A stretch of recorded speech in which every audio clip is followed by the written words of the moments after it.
Hello, and welcome to the First Issue Club podcast. We're your weekly comic book reading show. We're just like Sue Storm. We love ourselves a good read. Man, oh man, it's the spooky season, and we're going to have that classic old debate. Candy corn, is it good or is it filler? It is filler. It is filler. I like it. Okay, well, 2 against 1. You Do are voted you off like the podcast. the pumpkin version of the candy corn? Oh, yeah, I do. Oh my god, you are evil. Those things are they dissolve in your mouth as soon as you chew them, Maybe I'm an old soul, or just have bad taste buds. an old taste bud guy. Where do you fall on Werther's? I do like Werther's. Oh no! Who doesn't like Werther's? Yeah, Werther's are good. It's just butterscotch, right? Not Or a butterscotch. caramel. Or caramel. I don't, even as a kid, I never really liked like a lot of gummy stuff or like those tubes of like Tubes. ooze that you would The fuck were squeeze you into getting- your mouth. Oh, Preach. Gogurt. No, not Go-Gurt. Yeah, This I'm was not just like sugar gel. I don't like gel-filled candies. I'm not a gel. I'm not a gummy. I'm not a squishy. Yeah. Yeah. I'm a gummy man. I like sour gummy worms. Yeah. No, gummy is bad. Vargas. Gummy bad. Gummy bad. I've been on the show that you hosted where we did this. Yeah. We talked about Correct. best Oh, candies. really? This has been hashed out already. Yeah. Okay. Between us, anyway. That's me, Vargas, and that's Greg. And Yeah. this is Mike D. I'm Mike D. Yeah. Yeah. We're Welcome trying to the show. Yeah. To- trying to talk about To get the audio clicking. Start now. Yeah. All right. What's the piece of candy you were never trading as a kid? Like Kit Kats. Kit Kats. I okay. coveted my Kit Kats. I was Nerds. I loved Nerds. Because it came in like Nerds was a bonus because it came in a fun Little box, box, yeah. with like the sliders that came out. Yep. So it felt utilitarian. Like you felt like a superhero. Like I'm going to put this in my pouch and I'll be good to go. The presentation of this candy is just top notch. Did you guys get the bubble gum that was like in a round tube that you opened up and there was like one long string? Yeah. Bubble tape. Bubble tape. Bubble tape. That another thing is just like 6 feet of bubble gum for you. it was fun because like the package was like a double thing. Because like Yeah. when the gum's gone, I can put Yeah. whatever I want. Or in there. Big League Chew. Big League Chew. The novelty. Yeah, you put it right there in the front of your lip like you're chewing tobacco. Loses its flavor in 5 seconds. No, Big League Chew's known for keeping its flavor. Is that right? Yeah. Fruit Stripe loses its flavor. Oh, Yeah. okay. Do you guys know the urban myth about Fruit Stripe? You can eat the paper that the gum comes in, like it's supposed to be like Oh, because edible. it's like wax. Yeah. Sure. I'd buy that. That's an You can urban eat myth. Most paper, Yeah. though. Ooh. I was expecting something weirder. Yeah, it's made from real zebras. It's made out of flesh. Turned your jizz purple. No, that's nerds. No, that's confirmed. You're very sick. I am a sucker for Suckers. I should have said that. The shaped Reese's cups. Oh, The trees, the pumpkins, the bunnies. Do you think Eggs. they actually Yep. taste better Yes. Yes. than the normal Reese's cups? 1,000%. They're oilier. They are. The They oil. are. Like they're fresh from the chocolate monster. Like whatever cloaca it comes out of. Yeah. Like it It's is like a Futurama-esque yeah. It's monster. like slurm straight from the animal. Like I don't know what it is. Andy's absolutely right. They must use natural peanut butter because it is oily as fuck. It just slides. It slides right down my throat. Yeah. Into my belly. It is. I can't explain it. I used to swear that the mac and cheese that was like cartoon characters tasted better. It does. And I think it's that those little shapes hold more cheese sauce. And they're And the shapes hold firmer. more peanut They're butter. firmer. Maybe that's what firmer. it is. It's a texture thing. I'm a very like texture Yeah. person. Man, these I cat dog macaronis are really hitting the spot. look. I am a 35-year-old man, and I will buy the My Little Pony mac and cheese over any other shape every single time. And my fiance judges me for it. Yeah. Where are my Apple Jacks? You get more in the regular box. I don't give a shit. They are crunchier this They way, are and I crunchier this like way. it. And I make enough money that I can buy whatever mac and cheese I want. I like my box mac and cheese al dente, thank you. Yeah, you get it. You have just like a pocket full of dried macaroni, just like just needed some roughage. This is your candy now. Trick-or-treaters, they're just getting a loose box of macaroni poured in their bags. Cooked with the cheese Oh. sauce. With the cheese Plopped sauce. in. Great. Do you guys remember last year you came over to my house to do Halloween, Yes. and we We were saw going one trick-or-treater. We were going to hand out comic books and a ton of candy, and yeah, we had one gang of trick-or-treaters come by. They took 0 comic books and about a handful of candy. I think, at least in the Midwest, the era of neighborhood trick-or-treating is starting to wane. It's dead. It's been replaced by the trunk or treats. Yeah, big time. The churches took it over. Churches, Daycares, schools, daycares. schools. Yeah. I have 3 trunk or treats planned this weekend. Wow. Kill me, please. But all the free candy I can handle. Yep. I just bought the candy and then I eat it. Yeah. And then I guaranteed to get the candy I want. And then every 2 minutes you stand up and ring your own doorbell and sit back down. Yeah, I don't have to do that. I can just. My mom bought us a decorative candy bowl this year. It's a little pumpkin, so I reach into his mouth, I pull out a fun-sized Snickers, and I put it in my face. You No got- kid required. You guys do costumes for pets? I don't think my cats would like that very much. No. Yeah. No. Well, my pet won't wear it. Yeah. My kids wear costumes, but can you imagine Neural putting on anything? I think cats have a harder time with clothes than dogs for sure. Right. The age-old Yeah. debate. You should get Neural a barrel costume.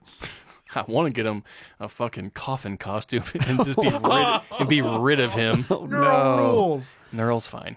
He's my little sweet garage cat. Christ. Louis going to be a ladybug this year. I saw that costume as we walked in. Adorable. It's pretty funny. Yeah. Have you put it on him yet? Louis is Yeah. Mike D's dog. We put it on him, and then I've been putting the hat on him like once a day and giving him treats. Oh my god! So when she's we- gonna look like the little bee from the local H video. A blind melon. Blind Melon, yeah. Local H. Good lord. H. A much more obscure band than Blind Melon. But yeah, I think by the time we get to Halloween proper, he'll be leaving. He'll be comfortable enough with He'll the be costume. full metamorphosed Yeah. ladybug by then. Yeah. I am a ladybug now. Mike D's Halloween is going to be very Kafka-esque. yeah, yeah. I dig it. In a very literal I sense. dig it. Welcome, Very children. immersive.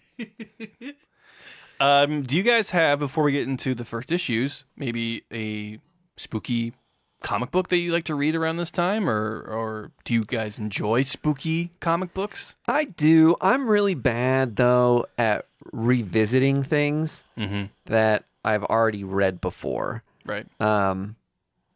So I'm not like a yearly serial reader. I do. One of my favorite graphic novels ever sitting over there. My favorite thing is Monsters, is an absolute masterpiece. And Yeah. um, It's also a marathon of a book to get through. it is. It's a longer read as far as graphic novels go, but that's one of my favorite kind of just like embracing the monster in you sort of a book. It's heavy and depressing.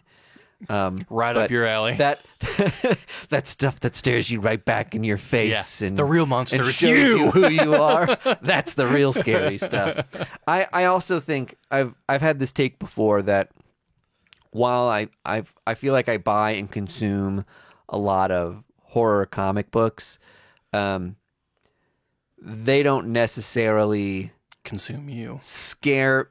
I don't when I read a horror comic book, I'm like, my mind is like, this will just be like a fun piece of, I guess, Medium. content that almost like it almost all seems like it pays homage to a genre rather than being like A scary thing. an actual contribution to like what's gonna actually be like a spooky, scary experience. Yeah. Just because with the medium and seeing the stuff on the page, it's like harder for a book to actually like haunt you. I It think. is difficult for a comic book to have a jump scare. Yeah. I mean, I enjoyed Gideon Falls and like From Hell. Like those are spooky books that you want to check out that did a good job of. It wasn't like you turn the page and you're just like, oh, but like it was a slow burn, just like unnerving feeling the entire time. And that's where I think comic books really thrive as far as the spooky stuff. You're right that the slower burn stories are better. I think even like Chip Zdarsky's Stillwater, Yeah. which won a handful of Eisners last year, I think, Yep. was a book that started as kind of like a fantasy story, like sci-fi fantasy of a guy going to a town where nobody ages, and then you realize like, Not only that, nobody dies. yeah, nobody dies either. You can like chop off your arm and it'll grow back. Deadpool Town. Yeah. But I think that just sounds like a fun idea for a novelty sci-fi story. But then when you get into the realism of it and the politics of people not wanting you to let that secret out about that town, and then you get held captive there, and being held captive there Yeah. means living for an eternity. And Yeah, I mean, just think about that. If you stumble upon that town, you're kind of fucked. yeah, so Because you can't leave. the bad guys in like those sort of like psychological thriller scenarios that are just seem like so evil, and you just like want those characters to. It's like such a big moment when you see those bad guys topple. Yeah. You know, comics can't do jump scares, but there is something to be said about like turning a page and getting a big like splash page. Yeah, Department of Truth is like one of my favorite comic books running right now. Really great for spooky season, but they did a one-off issue that was about the Mothman, and I talked Yeah. about on the Patreon about how Mothman Prophecies is like a spooky movie for me, but they basically did an adaptation of it that inserted DOT characters, and there was one page where they meet Injured Cold, who's like an alien, and through the panels he's like walking up to the car, and then you turn a page and one of the pages is his full face. Yeah. He's just right there, and he's got this big like creepy ass grin on, and his eyes are super wide, and it's like so unsettling because you're Yeah. not expecting like a full page of creepy face. I think comic books really need to start, looking into the technology of doing like a Jack in the Box kind of pop out thing for those scarier books. So when you do Gotcha. turn the page, it's just like, bah! It like jumps out and gets you. Yeah, the 90s are coming back with those gimmick covers. Oh, but- yeah. Get that Jack in the Box variant, folks. people, 1 in 100. people always say Immortal Hulk was one of those books that was kind of like written to be a horror, or kind of like, even though I read it and I don't necessarily like think of it as a horror comic. Maybe it like leans into some of the tropes or borrows from some horror things, but it was really effective at doing those like flip the page. Here's like a crazy splash page of Yeah. like either something very gory, or maybe it's like one line from the Hulk and you're just like looking into his eyes and you're just like, oh shit, he really said that. Yeah. Yeah. I think for Marvel, it's kind of horror-ish. It Yeah. definitely was like a psychological thriller, exploration into the mind of the man and the beast controlling the man kind of thing. So, I mean, it was a cool, creepy book for sure. Yeah. It's tough. It's tough to do that for too many issues with the Hulk, because it's like, yeah, he's like Frankenstein, but how long are we going to make it like this somber Frankenstein story before you're like, hey, it'd be fun if the Fantastic Four showed up, right? Well, Concrete did it for 20 years. So. Well, the 50 issues, I guess, is how long they're going to do it. Yeah. Because it's over, baby. Well, 50 issue slow burn. I'll say, yeah, it did get very superhero-y, and Once they started into Yeah, Doc Samson came yeah, around. all the Gamma Flight stuff, Yeah. like that. You can't have Gamma Flight in there and still call it like a proper horror thing. Well, and they started like Rick Jones is now the Abomination, and the Abomination's like made of hands, and Yeah. Oh, yeah, that was a cool Red, design. Red She-Hulk is like a harpy. Yeah. They started like putting like a horror twist on other characters Right. too. Yeah, it almost became like an Elseworld kind of Yeah, almost. reinterpretation of the Hulk Mythos. mythos and like just series in general. Did they ever resolve the Harpy storyline, or is she still a Harpy? She's still Harpy as of like Secret Defenders. Al Ewing wrote that, and she was in it. Yeah, that's right. Or Defenders. Sorry, Defenders. Defenders. So she's just Oh, that's right, she was She's just floating out there in the Marvel universe, still a hanging out. And that's Betsy Ross, right? Yeah. Like Hulk's girlfriend. yeah. Yeah, sucks for her. Well, former. Sure. Yeah. Is Philip Kennedy Johnson doing the Hulk, Yeah. Hulk, New right, Hulk right now? run. Okay. I That got is a small piece of news. They're introducing a World War II Ghost Rider in that Hulk series. Yeah. And he's riding like an old Harley Davidson and has like an M1 Thompson on his hip. It looks sick as fuck.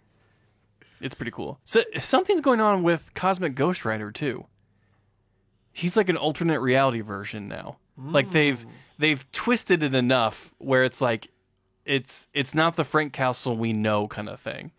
So I'll have to read into it more, but Stephanie Phillips is doing a fucking crackerjack job over there. It's one of those things where they don't have to think about it when it's originated as like a fun little like Bit. blip or bit, and then people love it so much, and then they do like 4 miniseries, and you're like, now we kind of have to figure out where it actually. Yeah. We need to Works flesh this in. guy out, I guess. Yeah. I got this email today, and it was a Quora question. If you don't know what that is, I explain it more in a Patreon episode where it's basically just like random questions, like a Yahoo Answers thing. But the question was, what is Howard the Duck's powers? He has none. He is a master of quack fu, but he has no powers. Okay. Because I didn't get a chance to open the email, but I just saw the subject line. I was like, I don't know if I know that answer. He has no powers.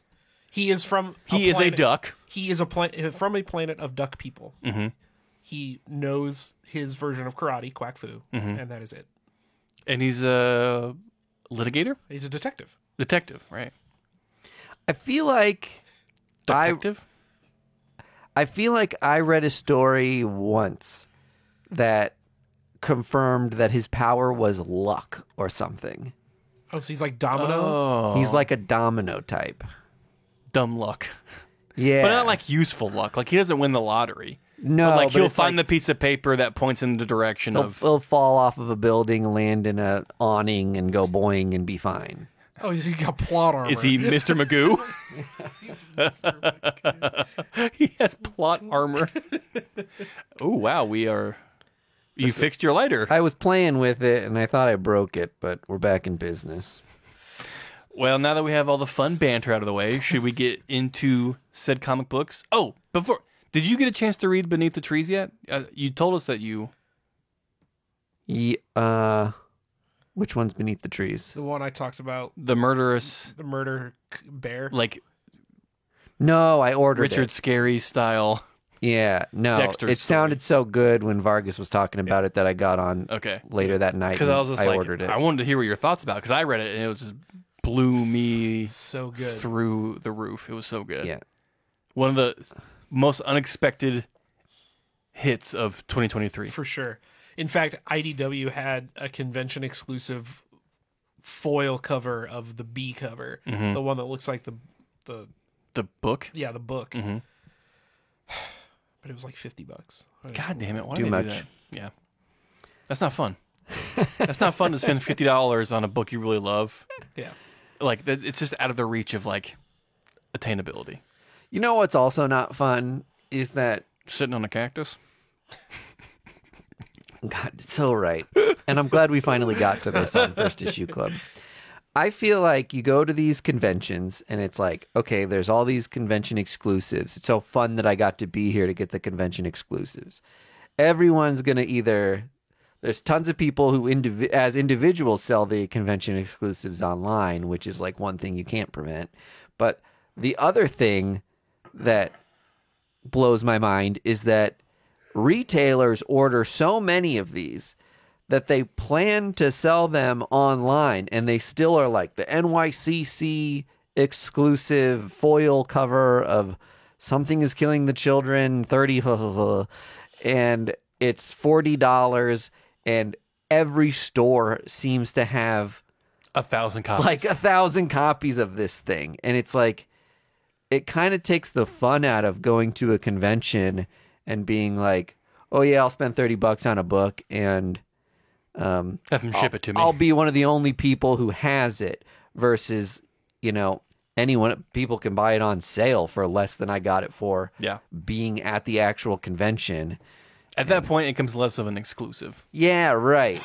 It just makes me more bummed thinking about I'm going out to LA Comic Con soon, and you're thinking about like, oh, what cool convention exclusives might I be able to get my hands on? And it's like, it's almost not really a thing anymore. No. Well, that might be a good litmus test. Send us a picture of a con exclusive Yeah. that you're interested in or you pick up, and we'll see if we can find it online Get your somewhere. hands Before on you get home. it. Yeah. Well, right? Like, let's try it. Yeah. Just have the rubber hit the road. Yeah. I think that's a good experiment. Yeah, stay tuned. First Science Club. Gross. All right. Andy, lead us away for the first issues of the week. Dope. So I only read 2 this week. I got Gone, but I haven't read it from yet. Distillery. From Distillery. But what I did read this week was Alan Scott Green Lantern. This is the third of their 3 new Golden Age books. So this is the original Green Lantern, takes place back in the 40s or whatever. Much like the Wesley Dodds Sandman book that I talked about the other week. Yeah. As revealed, I don't know, a while back, DC has retconned this Green Lantern to be gay, and this story leans into that really hard and really well. He does look very fabulous on this cover. Oh, it looks great. Would you say retcon to that, or just like maybe Or just added it. added I it, guess yeah. they, Because I don't was his sexuality a main point of his character? Like, was he married before? yeah, well, that's, you say that, and it's like, I've never read any, like, classic Green Lantern. Yeah, so I don't know shit about Alan Scott. He's gay. He's got blonde hair. Yep. Beautiful cape. Yeah. So this book takes place around that, and it's not just, the nice part about the story is it's not like, I'm Alan Scott, the gay Green Lantern, now here's a story. Like, it has a purpose. Yes. He is in love with like an army buddy that he met, while he was in the service, and How long ago did this retcon happen? Is this comic like his coming out party? No. he's been out for a couple of years. Okay. In fact, there's a backup story that leads into this that was in the last DC Pride anthology. But that DC Pride anthology thing leads into this. Yada yada yada. He meets this guy. He's getting blackmailed by the FBI because they found out who he is, like IRL. He's a member of the Justice Society. He's got this Green Lantern persona. They find out that he's Alan Scott. They're blackmailing him with the fact that he is a gay man Okay. to be more a part of the Justice Society, because the FBI wants the Justice Society to be like the team. They want America to get behind the Justice Society, and this Green Lantern is very much like a solo guy. Right? He's on the team, but he's like, I work better by myself. Sure. So the FBI, A real Batman type. yeah, well, exactly, a real Batman type. So the FBI is like, we're gonna out you unless you start, being a team player. Yeah. And this is the FBI, not the Justice Society. doing Correct. this. Can you Okay. imagine if his friends? God, like, there's Well- Alan Scott's just like, I kind of want to take a break from the JSA, and they're like, fat fucking chance, buddy. Yeah. I'll tell everybody. Well, but that's the whole thing. It's like, not only that, but they know his secret identity. So it would be like if the FBI went to Batman and they were like, hey, we know you're Bruce Wayne and you're gay, and we're going to tell everybody both those things unless you're in the Justice League more. God. Right? Like, that's horrifying and It terrible. is. Yeah, I mean, it's just like a double whammy. Like as Alan Scott, what are you more afraid of, like, people knowing? Like, because Right. like his character Alan Scott isn't out as a gay man. Well, and it's in the 40s. It's in the 40s, so that's like not a small thing. No. So on top of all of that, right, you get this kind of back and forth where you get the history of him and this army buddy that he's fallen in love with. The end of the book, the big reveal, spoiler alert for anybody who wants to read it, pretty sure they're going to reveal that his army buddy is the Golden Age Red Lantern. Oh. And because Green Lantern finds a guy who was both drowned and burned at the same time, and it was like, it's implied that it was a former lover. Got it. So I think this guy that he knew from the past got taken by the Red Lantern ring, Yeah. turned into Golden Age Red Lantern, and is killing people that Alan Scott has like either fallen in love with or gotten to know really well. Ooh. And Is- then you have that FBI thing going on in the background too. Yeah. So the Red Lantern is bad. Yeah. Okay. Red Lanterns are typically pretty bad. Okay. Red means stop, green means go. Being a lantern noob, if you will, Sure. I don't know shit about the different colors. So I think it'd be really funny to do something with these like golden age characters that brought in like the canon of the modern lantern mythos of like you're in the 40s, they're still dressed like this, which is like a very dated looking costume. Yeah. And then the Lantern Corps, who is like not really sleek, not really beholden to time, right? Yeah. They're like out in outer space, like in unisex, like thousands leotards, of years advanced technologically. Starfleet boots. And like to see them interact with an Alan Scott type character and then like other people on Earth be like, whoa, Yeah. look at those tight fitting costumes. It's like if Hubba. It's like if Alan Scott like showed up in like bell bottoms or something, or just like like a very definitive like fashion Flower child. Yeah, Like, just like, hey man, peace and love. I mean, he's wearing a very billowy blouse here. That's a fucking cape, my guy. Oh, and the blouse, yeah, Oh, yeah, he's wearing like a coral blouse. yeah. He looks like a buccaneer. Like he should be like a swashbuckler. Yeah. anyway, this book was super good. I did not read the Flash book that they did, the Jay Garrick Flash book, but I'm probably going to pick that up just based on the strength of these other two books. But Yeah. this book was awesome. I know that the writer, I want to say it's Tim Sheridan. He did Oh, where do I know that name? Yeah. he did a big social media push to get this book out there because, of course, all the coolest, most online people are throwing a fit about this book because it features and stars a gay man. Well, and like It's the old heads who like Yeah. actually remember this character. yeah, and it's the same people who are just like Spider-Man has to be white. It's like none of these people have to be anything. Yeah. Because like it's all fictional, and like it just blows my mind because you can't rationalize with the entrenched thinking of those people, young and old. It escapes age. It's just like prejudice against progression, really. Well, yeah. This is a very good book too. Like beyond all of that. Mm-hmm. And you're doing yourself a disservice if you judge this book before you read it. Okay, That's what Alan I'll say Scott, about Green it. Lantern. Alan Scott Green Check it Lantern. out. It's worth it. And I'm pretty sure all of these are going to be like limited series, although they don't say it. But I can't imagine it goes past 5. Not in a bad way, yeah, but just like 5 or 12. you it get might your a- story told in a 5 or 12 series. But I'm also very excited to see what DC has to do with this like dawn of new Golden Age characters. Golden Age characters if they're going to do like more of that. I would know love to see- absolutely nothing about the Golden Age. I superheroes. think the designs are super cool. I love the idea of like these old Yeah. characters getting like modern stories told. Well, and they seem almost like the superheroes have to rely a lot on their like gumption, Yeah. or like their ingenuity, and it's just like, you know, oh no, Walrus Man has stolen the hot air balloon. We must We stop gotta him. Figure it out. Yeah. Yeah, exactly. Yeah, so I'm super stoked. I would love to see this book kind of blow up and really stick it to people that aren't Stick it to bigots. Yeah, stick it to bigots, because fuck those people. Yeah. And it's got, I'll say I'm on a League of Comic Geeks, and it's got an 85, which is a pretty good score for... A comic book.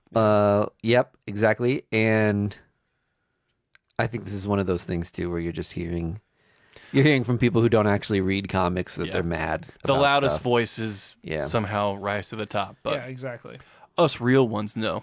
Yeah. It's a good fucking book. So this book slaps. The other book I read was Dracula. James Tynion and Martin Simmons, the team behind Department of Truth, teamed up to do this Skybound series. I have thoughts. Okay, I want to hear your thoughts. I want to hear your thoughts first.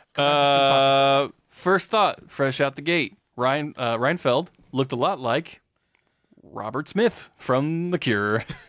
You are correct. He absolutely looks like Robert Smith from The Cure. And Boys Don't Cry. Yes. It was unlike any Universal Dracula story that I thought I was going to get. Yeah. Take that for what you want. Yeah.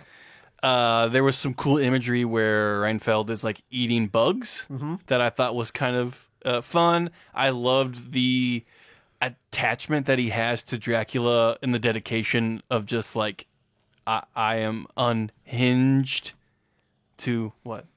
Universal Monsters. He was just Dracula. helping me out finding it online. Oh, sorry. And I liked that aspect of like, you can understand how Dracula is. He's kind of more portrayed as like this sexy monster of like, I am the ultimate manipulator, and you really see that through Reinfeld and him just being like basically like a lackey Yeah. of Dracula. Yes. I like. So what I'm getting the likes out of the way. Oh, okay. Interesting. So I genuinely loved this book. I liked I'll say relatively new spin for me. The idea that Dracula is more of a force that is impacting the world around him and less of like a guy on the street doing stuff. Right? Right. So like to your point, Renfield's in this asylum, and that's where we learn about Dracula, is like through this person that Dracula has completely absorbed mentally. Yes. So what I got from that, and tell me if I'm reading this wrong. So I thought that Dracula and is it Reinfeld or Renfeld came on the boat together. They did. And Dracula is the person who killed everyone on the boat. Correct. Okay. And everyone thinks it's Renfeld. Because he's he's a human. Right? So he's the only person they found because Dracula was in his coffin. Yes. Yeah, that's exactly right. So he's close by. So he has like this like this Help 360 app attached to Renfeld of just like, I need blood pretty fucking soon. Yeah. Well, Like- Renfeld's his familiar, so Renfeld Yes. does all of his like daytime stuff. Wait, is for this set him. in modern times? No. Okay. It's in past times. Okay. Like black and white picture At era. Ridgemont High, past times. Yes.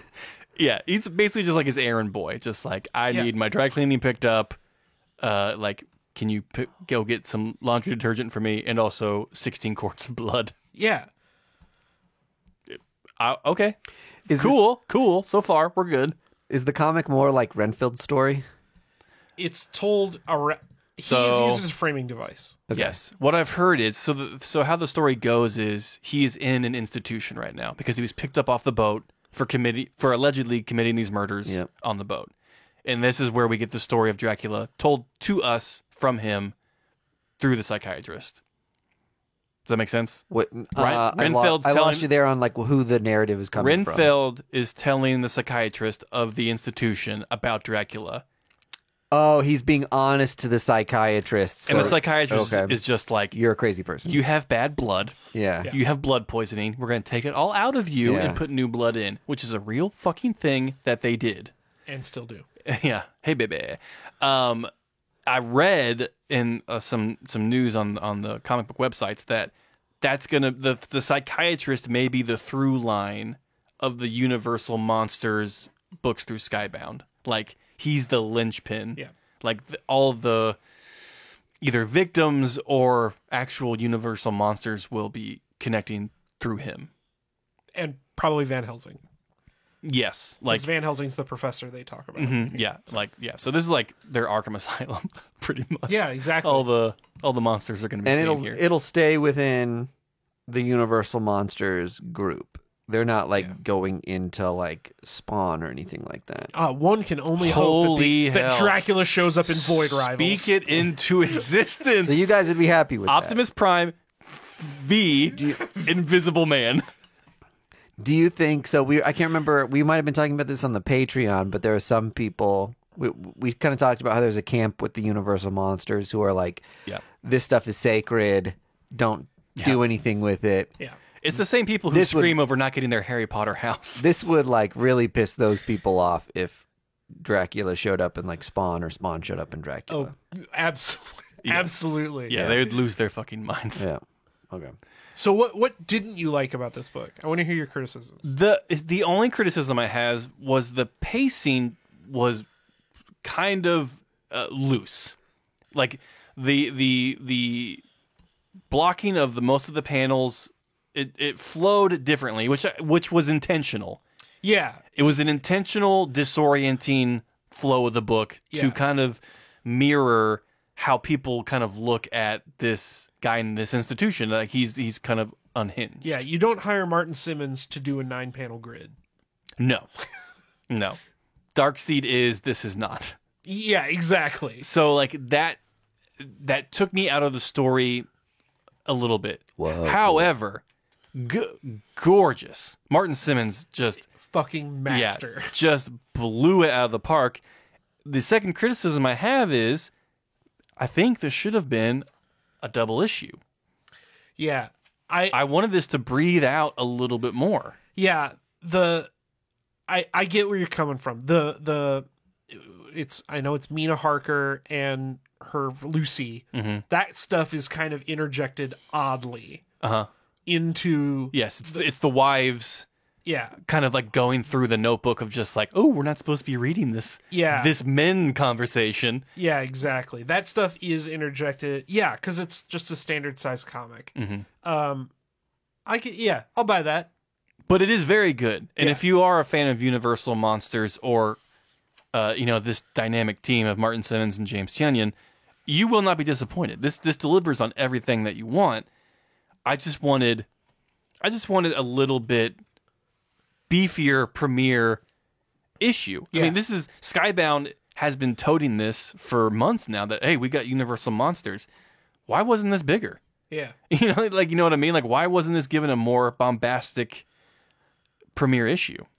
Yeah, or even if they did like I mean, Squarebound this fucking thing. yeah, well I was gonna say like if they did the Firepower route and did like a trade for $10, Yeah. that's like Dracula Volume 0, Yeah. and then this is issue 1 telling, the rest of the story or whatever. Yeah. Like all stories bleed out from the issue 0 Yeah. trade of Universal Monsters at Skybound. Yeah.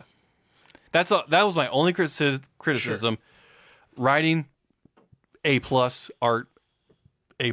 Yeah. It'll probably read better in trade. As most things do. Sure. But I mean, I can't give it a full that's not what we do here. We have to have some knocks. Totally. I will allow you that You'll knock. allow my knocks. Thank you so much. So what do you think, Mike D, as the Universal Monster skeptic? I know you weren't chomping at the bit to read this. No, I'm definitely going to read it. Yeah, don't have a take on it just yet. If you noticed my silence, my deafening silence. Yeah. I Total alpha move. I just haven't gotten my hands on it yet, and I'm going to read anything Tynion does. At least give the first issue a try. So Yeah. I'm inundated with Dracula stuff. I thought it was funny. I was looking for this book on League of Geeks just now, so we could have some info on it up as we were talking about it, and I couldn't find it for a while because there's literally like a million 700 different series that have Dracula in the title already. So it's like there is just a lot of Dracula stuff out there already, and Some good, some not. yeah. Oh, you gotta put Dracula parentheses not dynamite. Then it'll come up. Then it'll come up pretty quick. Or Dracula Motherfucker from Erica Henderson. Yeah. I did like that. That book. was a fun book. It's a quick read. I did just see Renfield, the Nick Cage movie? Nick Cage How was movie. It was It's fun. fun, yeah. I liked it. Though it centers around Renfield's relationship with Dracula and him recognizing that like a codependent relationship is a thing, and so he goes to a like support group and finds how to live his own life and be his own self, and then is of course at odds with Dracula because of that. And they did a really good job with it, I think. They should have cut out all of Aquafina's story. I didn't need the cop story. Yeah, that was kind of shoved in there, wasn't it? Yeah, they needed to like pad time or something. Yeah. But other than that, it was Or really get great. like a romance in it to have it made. Yeah. Yeah. I think, this comic book, that movie, What We Do in the Shadows, like, Yeah. I love the re-examination of the vampire, like, identity or like what it really is. One of the best things I've seen that's kind of like take another look at vampire lore was Midnight Mass. Was that the name of the movie? Yes. Mike Or show. Flanagan's Midnight Mass is a fucking masterpiece. Did you watch that, Greg? I watched YouTube clips of it that explained what it was. YouTube clips. I didn't know going into it that it was like a quote unquote vampire thing. And as you're slowly like learning what's happening and realizing you're in a world where people don't have the mythology of vampires and are trying to make sense of what it is, it was so cool. Dude. It had so many moments that like left me crushed at the end of the episodes. When they go out on the boat, Oh yeah. I was like, I can't watch the next episode. Like, I have to take a whole day. Dude. Well, and the paralleling of religion with vampirism Yeah. is like so poignant, and I cannot believe nobody thought of it until like the year of our Lord 2022 or whatever. Yeah, that was so stinking good. Such a banger. Yeah. Vampires, gotta love them. They suck. Boo. I read Giant Robot Hellboy by Yes. Mike Mignola and art by Duncan Fegredo. I mean, it's in the title. Hellboy is a giant monster. Hellboy is kidnapped and put into a like laboratory with a big metal thing over his head, and his consciousness is transported into a giant version of himself, like a mech. Okay, essentially. Hell yes. And he is transported to this island where something involving giant monsters, something involving the occult, classic Hellboy stuff is happening. And so he's just basically trying to figure out why he was kidnapped and why he's here now. And there's the side story is there's like a group of, they almost kind of look like a super team of some sort of like scientists who are like all in the same yellow jumpsuit and are like very excited to be like piloting this robot thing. Yeah. They're like their old fortress had been taken over by some creature. And so they're trying to figure out if the stuff in the vault is still there, if the creature's still there, why it happened. So it's like a big occultist Hellboy as a giant robot smash 'em up thing. It rules. That sounds amazing. Yeah, it's great. It is exactly what you think it is. There's nothing. Is that a 1 of 3? Yeah. Yes, it's a mini, so it's Hell a small yeah. investment. But I mean, you got Mike Mignola back with Dave Stewart doing Yeah. colors. Like those two Yeah. are the dream team. Their A cover's pretty rad. So definitely one of 3. I would definitely say trade weight it because like Sure. it's gonna read fantastic in a trade. I also read something that I was not expecting, and I please everyone go out and buy this book. It blew me away.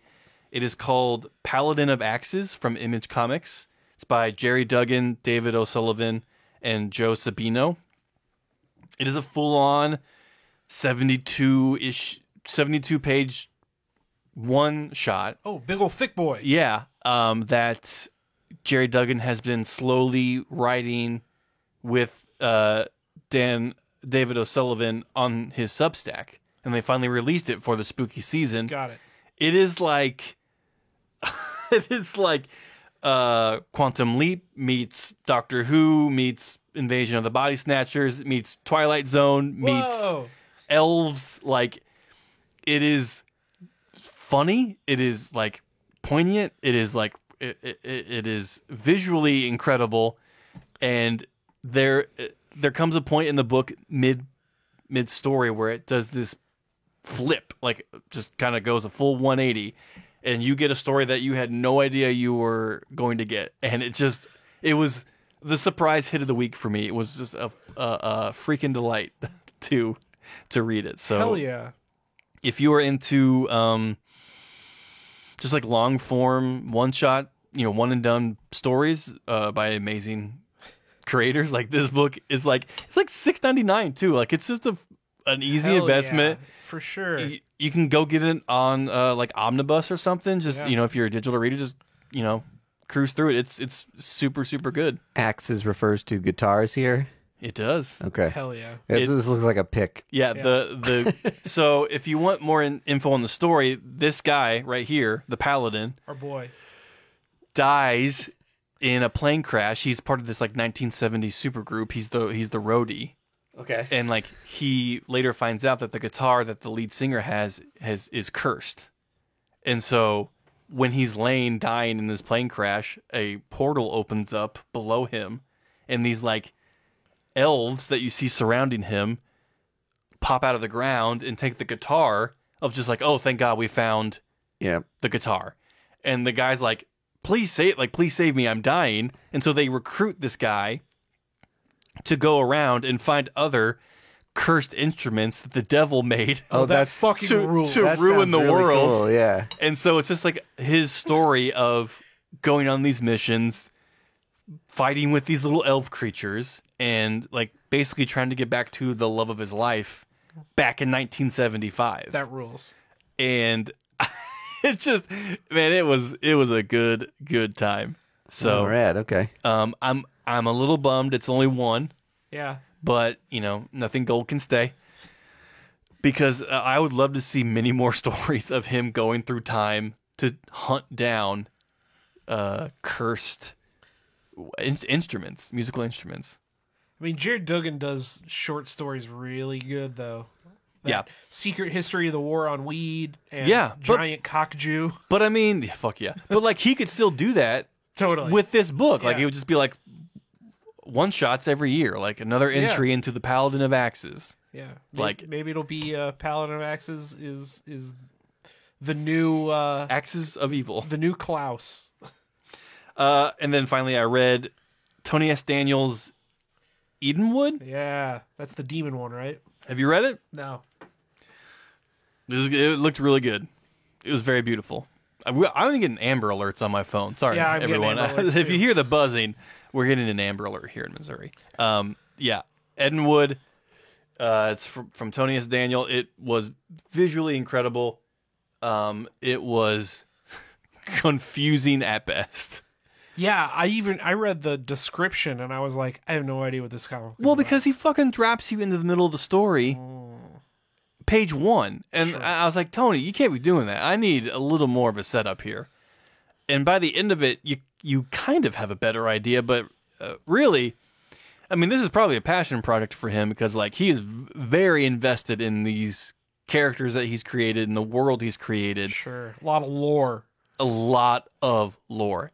I just needed like a compendium Yeah. before this to like kind of brace myself with maybe some maps or some like faction groups or something. What I'm hearing is you should read this maybe not even in trade, but like in a hardback. Yeah. When First 2 volumes. when all, I'm assuming 55 issues comes out of this book, Get the Omni. it's gonna be great. It looks incredible. The character design in Yeah. this is bananas.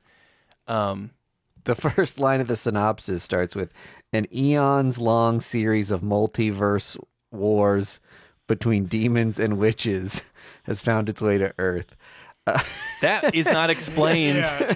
Seriously, that is not explained till the last 3 quarters of the book. Yeah. Like the last fourth of the book is when you're just like, oh, we're on Earth? What the fuck? Again, that is a lot of lore. That is a lot of D&D. Yeah. Which is, I mean, Totally cool. yeah, that means it's going to pay off. Yeah. If you like stick with it. Totally. But for me, as how I like to ingest comic books and like how I intake stories, I could not get my footing. Totally. And when I can't do that, when I can't find my footing, it's a lot of me flipping and reflipping back pages, and I'm taken completely out of the story.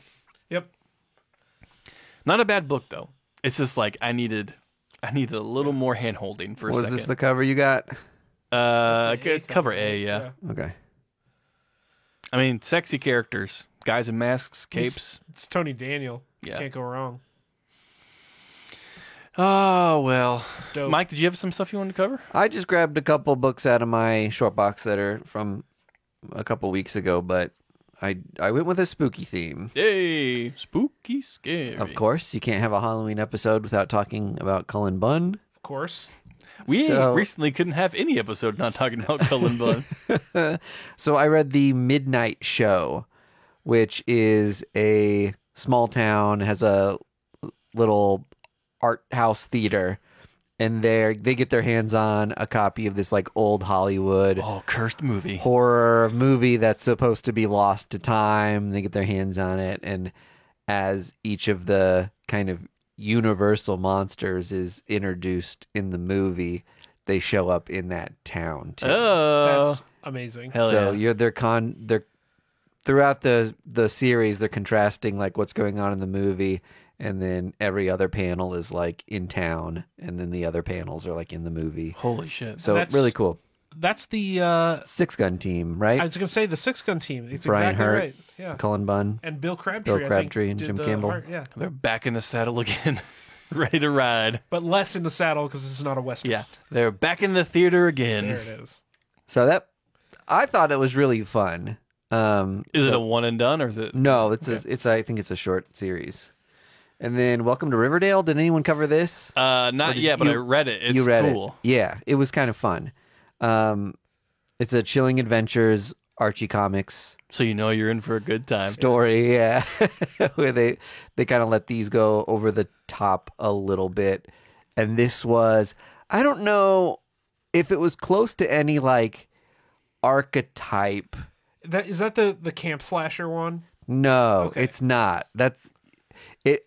I do start to confuse these Archie horror titles because they do so many one shots now, and they all run together in my head. But they've got the new witch character Oh yeah. who is like, you know, a foil to Sabrina now, and it's like Amber or something. Does that sound right?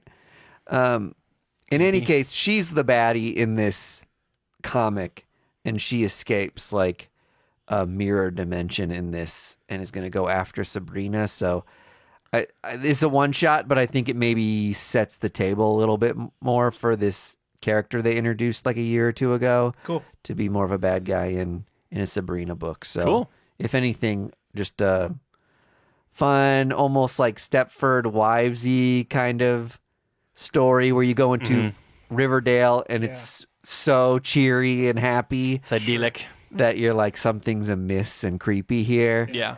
And Well, isn't like the main character of the book like she's heard of Riverdale and is like visiting, yeah, she's coming to visit or coming to like see what it's all about, and Yeah. then it's just like, whoa, holy like crap!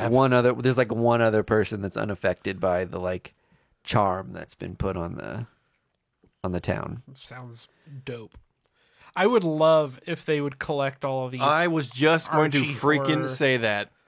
Just the one shots. Yeah, Just put them in a big hardback. Yeah. And, I'll and make buy it like a creepy Yeah. hardback, like a Creep necromancer. Oh yeah. Book. Yeah.